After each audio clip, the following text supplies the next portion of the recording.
song for the broken hearted. A silent prayer for faith departed. And I ain't gonna be just a face in the crowd. You're gonna hear my voice when I shout it out loud. It's my life, it's now or never. สวัสดีครับวันนี้ผมจะมาพูดเรื่องเกี่ยวกับแผนการตลาดของบริษัท A4S Can Corporation นะครับเริ่มต้นจากความเข้าใจในเรื่องเกี่ยวกับในตัวของแผนการตลาด Turbo Hybrid ซึ่งแผนการตลาดนี้เป็นแผนการตลาดที่มีความก้าวหน้ามั่นคงและสามารถเกษียณได้เนื่องจากเป็นการรวม3แผนไว้ในแผนเดียวแผนแรกเราจะใช้เป็นแผนสำหรับลูกค้าใหม่เป็นแผนสร้างความก้าวหน้าเรียกว่า Binary นะครับแผนที่2เป็นแผนสำหรับลูกค้าเก่าสร้างความมั่นคงเป็นแผน Unit Level แผนที่3คือแผนที่สามารถสร้างความเกษียณได้ให้กับในตัวของผู้นำนั่นคือแผนที่เรียกว่า Breakaway คนที่จะเข้ามาร่วมการค้ากับในตัวของบริษัท A4S Can Corporation เริ่มต้นได้อย่างง่ายๆจากการเป็นสมาชิก300 บาทการเป็นสมาชิก300 บาทนั่นคือเปิดโอกาสให้เราสามารถซื้อสินค้าในราคาต้นทุนกับในทางบริษัทได้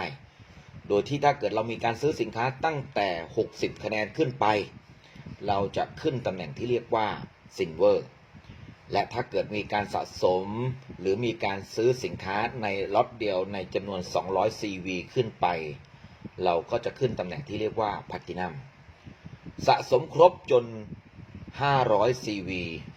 เราก็จะเป็นตำแหน่งที่เรียกว่า Emerald และท้ายสุดท้ายนะครับถ้าเกิดสะสมจนครบ800 CV เราก็จะขึ้นเป็นตำแหน่งที่เรียกว่า Diamond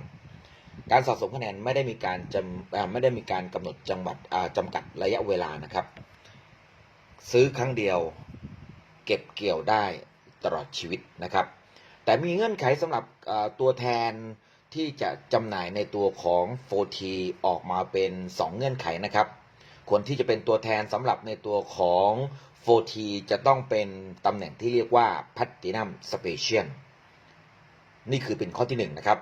ข้อที่2ครับจะต้องมีใบเซอร์ติฟิเคตหรือใบรับรองการขายจากทางบริษัทนะครับในการที่เป็นตำแหน่ง Platinum Special นั้นก็จะได้โปรโมชั่นต่างๆขึ้นมาจากในทางบริษัทที่มีในเรื่องเกี่ยวกับในตัวของนโยบายก็คือถ้าเกิดลงทุนเป็น Platinum Special นั่นคือเป็นการลงทุนเริ่มต้นอยู่ที่ 27,000 บาทโดยที่ในการลงทุนนี้นะครับจะรวมในสิ่งที่เป็นตัวแถมให้กับในตัวของตัวแทนคือ 1. ค่าสมัครสมาชิก300 บาทนั้นฟรี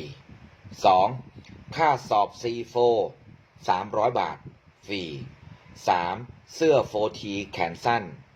ตอนนี้ได้มีการกำหนดเป็นเสื้อ 4T ทั้งหมดคือ5ตัวนะครับ 4. โบชัว 4T 50 แผ่น 5. หนังสือแคตตาล็อก 4T 1 เล่มนะครับแล้วก็ในจำนวนของ 4T จำนวน 6 กล่องในช่วงของการลงทุนเริ่มต้นและเมื่อมีการสอบ Certificate C4 ผ่านแล้วทางบริษัทจะมีการเพิ่มจำนวน 4T ให้กับตัวแทนอีกจำนวน3 กล่องและหลังจากได้มีการสอบเสร็จเรียบร้อยแล้วในการอนุญาตของบริษัทตามเงื่อนไขครบแล้วคุณก็จะซื้อสินค้าหรือซื้อในตัว 4T ในจำนวน 2,500 บาทตลอดชีวิตนะครับแผนรายได้ในตัวของบริษัทจะแบ่งออกทั้งหมดเป็น11ข้อข้อ1กำไรขายปลีกข้อ2 Welcome Bonus คือค่าแนะนำข้อ3 Dual Team Bonus หรือรายได้จากการจับคู่ข้อ4 Matching Bonus ข้อ5 Personal Cashback ข้อ6 Leader Bonus ข้อ7 Infinity Bonus ข้อ8 Mentor Bonus ข้อ9 Bonus Pool 7% ข้อ10 โบนัสพูล 3% ข้อ11 One Time Bonus สำหรับการขึ้นตำแหน่งในครั้งเดียว ในข้อหนึ่งคือกำไรขาปลีกเมื่อคุณได้เป็นตัวแทนทางบริษัทเป็นที่เรียบร้อยหรือเป็นสมาชิกกับทางบริษัทเรียบร้อยแล้วเราจะสามารถได้กำไรจากการค้าถึง 100% เลยทีเดียวส่วนในข้อ2จะเป็นในรายได้จากค่าแนะนำหรือว่า Welcome Bonus จะแบ่งในตัวของรายได้ออกตามตำแหน่งในตัวของเราที่เราเป็นอยู่คือในการสปอนเซอร์นะครับเราเรียกว่า G1 ถ้าเกิดว่า G1 มีการสปอนเซอร์เพิ่มเติมจะเรียกว่า G2 G2 มีการสปอนเซอร์เพิ่มเติมจะเป็น G3 G3 สปอนเซอร์เพิ่มเติมจะเป็น G4 โดยที่ถ้าเกิดว่าคุณอยู่ในตำแหน่งใดนั้นจะได้ในตัวของการปันผลตามจำนวนชั้นที่อยู่ในตำแหน่งของคุณถ้าเกิดเป็นตำแหน่งซิลเวอร์นะครับจะได้ปันผลอยู่ที่ G1 20% แต่ถ้าเกิดว่าเป็นแพลตินัมนะครับจะได้ปันผลจากการแนะนำ G1 20% และมีการแนะนำเพิ่มเติมจาก G1 เป็น G2 อีก 2%ถ้าเกิดเป็นตำแหน่ง Emerald นะครับในชั้น G1 จะได้ 20% แต่ถ้าเกิด G1 มีการสปอนเซอร์เพิ่มเติมเป็น G2 จะได้อีก 2% แต่ถ้าเกิด G2 มีสปอนเซอร์ G3 ได้อีก 2%ในตำแหน่ง Diamond จะได้การสปอนเซอร์ทั้งหมดจำนวน 4 ชั้นเลยทีเดียวก็คือชั้น G1 20% G2 2% G3 2% G4 2%ในชั้นที่1เราไม่จำเป็นต้องรักษายอดนะครับเราก็สามารถได้ 20% ตามจำนวนชั้นที่จำนวนที่ได้มีการแนะนำเลยแต่ถ้าเกิดว่าเราอยากได้ค่าแนะนำใน G2 G3 G4 เราอย่างน้อยจะต้องมีการรักษายอดหรือซื้อซ้ำในจำนวนขั้นต่ำคือ20 CV อันนี้เป็นเขาเรียกว่าการหลักการคำนวณหรือก็เป็นตัวเลขตายตัวที่เมื่อเรามีการแนะนำนะครับจะสังเกตว่าถ้าเกิดเราแนะนำระดับซิลเวอร์เราจะได้420 บาทถ้าเกิดเรามีการแนะนำระดับแพลตินัมเราจะได้อยู่ที่ 1,400 บาทถ้าเกิดเราแนะนำระดับเอเมอรัลด์เราจะได้อยู่ที่ 3,500 บาทและถ้าเกิดแนะนำระดับไดมอนด์เราจะอยู่ที่ 5,600 บาทข้อ3ครับดูอ้อทีมหรือรายได้จากการจับคู่โครงสร้างของแผนการตลาดจะแบ่งออกเป็นทีมงานด้านซ้ายและทีมงานด้านขวาโดยเปอร์เซ็นต์ในการจับคู่ซ้ายและขวานั้นคิดบาลานซ์จากทีมอ่อนเป็นตัวตั้งนะครับโดยถ้าเกิดว่าเป็นตำแหน่งซิลเวอร์เราจะได้รายได้จากการจับคู่ 9% แพลตินัม 10% เอเมอรัลด์ 11% ไดมอนด์ 13% จะสังเกตว่าในมุมสีแดงนะครับนั่นคือเป็นตำแหน่งของซิลเวอร์แพลตินัมเอเมอรัลด์ไดมอนด์เป็นตำแหน่งซื้อทางธุรกิจแต่ถ้าเกิดเรามีโครงสร้างของการขึ้นตำแหน่งโดยที่มีจำนวนคนในองค์กรเกิดขึ้นเราจะขึ้นตำแหน่งที่เรียกว่า Supervisor Director Vice President และ President Supervisor Director Vice President และ President เราจะมีรายได้จากการจับคู่จำนวนเพิ่มมากขึ้นซึ่งตอนนี้ได้มีการกำหนดในตัวของรายได้จากการจับคู่คือ Silver อยู่ที่ 9% Platinum 10% Emerald 11% Diamond 13% Supervisor จะเพิ่มขึ้นมาเป็น 13.5% Director จะเพิ่มมาเป็น 14% Vice President และ President จะเท่ากับใน Director 14%มีการกำหนดขอบเขตของการได้รายได้ต่อเดือนไว้ด้วยนะครับถ้าเกิดว่าเป็นซิลเวอร์รายได้สูงสุดต่อเดือนอยู่ที่ 15,000 บาทแพลตินัม 210,000 บาทเอเมอรัลด์ 315,000 บาทไดมอนด์ 420,000 บาทซุปเปอร์ไวเซอร์ 630,000 บาทไดเรคเตอร์ 1,50,000 บาทไวท์เพรสิดเนนต์ 1,575,000 แต่ถ้าเกิดเป็นตำแหน่งเพรสิดเนนต์ได้มีกำหนดแผนรายได้ไว้สูงสุดที่ 10,500,000 บาทอันนี้ผมให้มาดูในเรื่องเกี่ยวกับในตัวการขึ้นตำแหน่งของบริษัทเริ่มต้นตั้งแต่ตำแหน่งสตาร์นะครับตำแหน่งสตาร์ก็คือมีซ้าย1คนขวา1คนเราก็จะเป็นตำแหน่งสตาร์แต่ถ้าเกิดว่ามีองค์กรใต้องค์กรเกิดขึ้นซ้าย1คนขวา1คนและก็รวมทั้งองค์กรมีทั้งหมด 1,000 คะแนนเกิดขึ้นเราจะมีรายได้ประมาณอยู่ที่ 5,000 ถึง 15,000 บาทระดับที่สูงขึ้นไปก็เป็นระดับเมเนเจอร์นะครับก็คือมีองค์กรที่เราสปอนเซอร์เองซ้าย2คนขวา2คนและมีคะแนนรวมถึง 2,000 คะแนนมีรายได้ประมาณอยู่ที่ 10,000 ถึง 30,000 บาทตำแหน่งที่สูงขึ้นไปก็คือตำแหน่งไดเรคเตอร์นะครับซ้าย3คนขวา3คนที่เราสปอนเซอร์และมีคะแนนรวมอยู่ที่ 5,000 คะแนนรายได้ประมาณอยู่ที่ 25,000 ถึง 60,000 บาทตำแหน่งที่4ตำแหน่ง SD หรือ Senior Director มีคะแนนรวมขององค์กรคือ12,000 คะแนนหรือมีการสปอนเซอร์ซ้าย4คนขวา4คนเราจะได้รับรายรับอยู่ที่ประมาณ 50,000 ถึง 150,000 บาท และตำแหน่งที่สูงขึ้นไปคือ AVP Assistant Vice President เราจะต้องมีการสปอนเซอร์ซ้าย5คนขวา5คนและจะต้องมีคุณสมบัติของการเป็น Director ซ้าย1คนขวา1คนจะมีรายได้อยู่ที่ประมาณ 100,000 ถึงเดียวตำแหน่งที่สูงขึ้นมาคือตำแหน่ง Vice President นะครับเป็นตำแหน่งที่ทุกคนจับตามองแล้วก็ค่อนข้างให้ความสำคัญคือ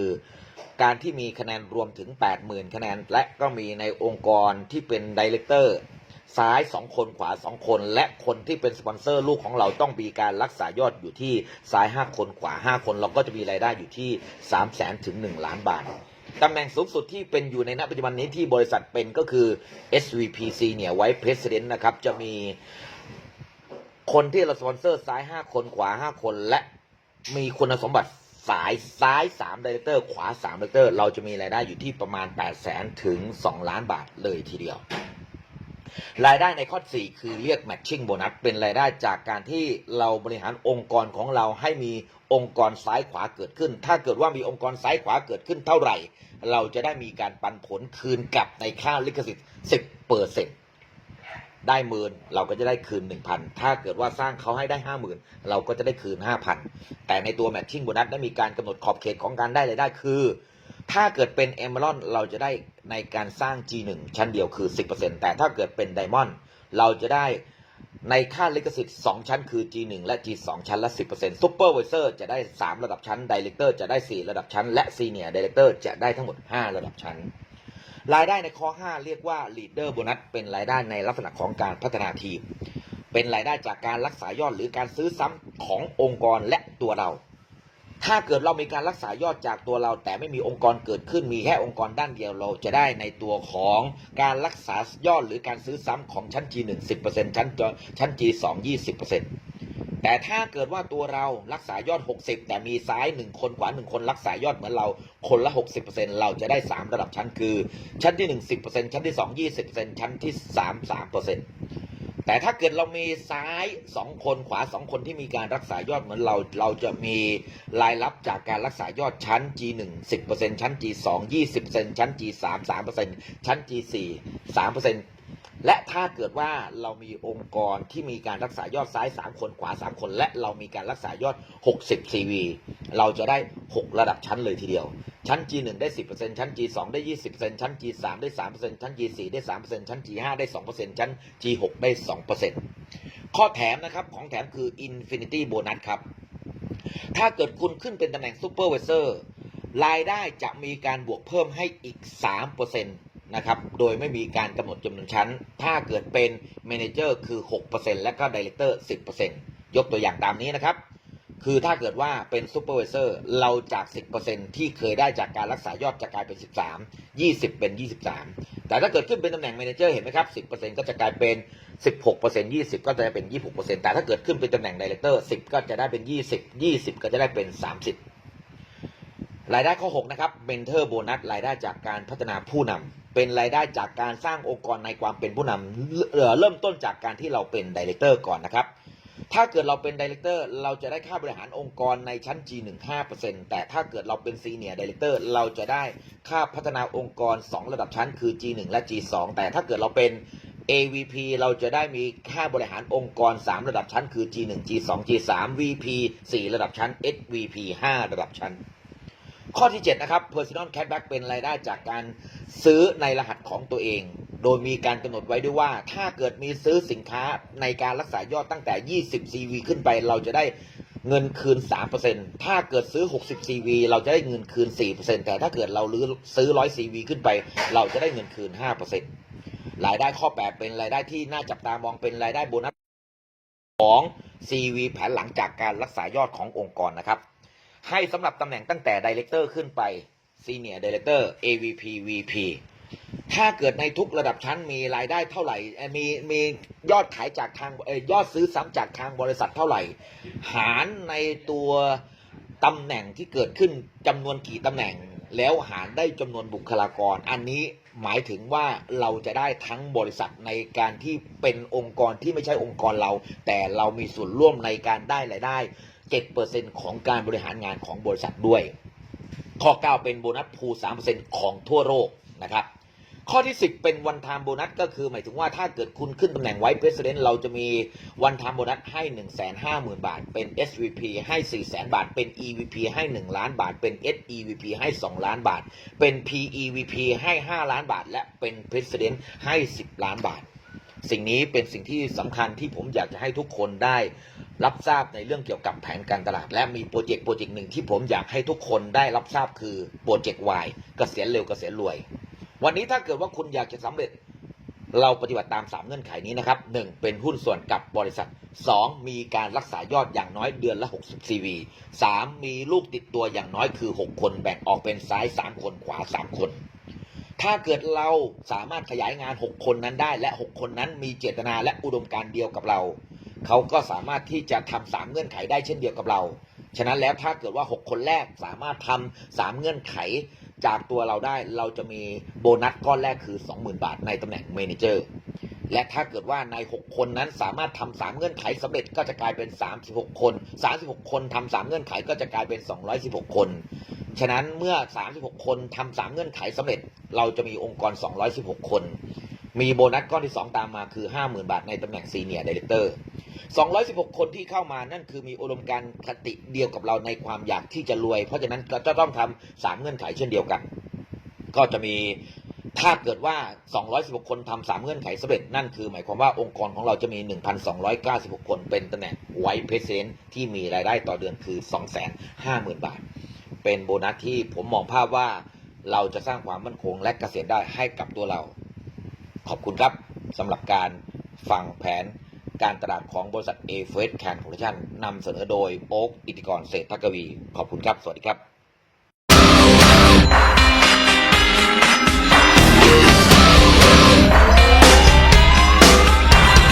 This ain't a song for the broken hearted. A silent prayer for faith departed. I ain't gonna be just a face in the crowd. You're gonna hear my voice when I shout it out loud. It's my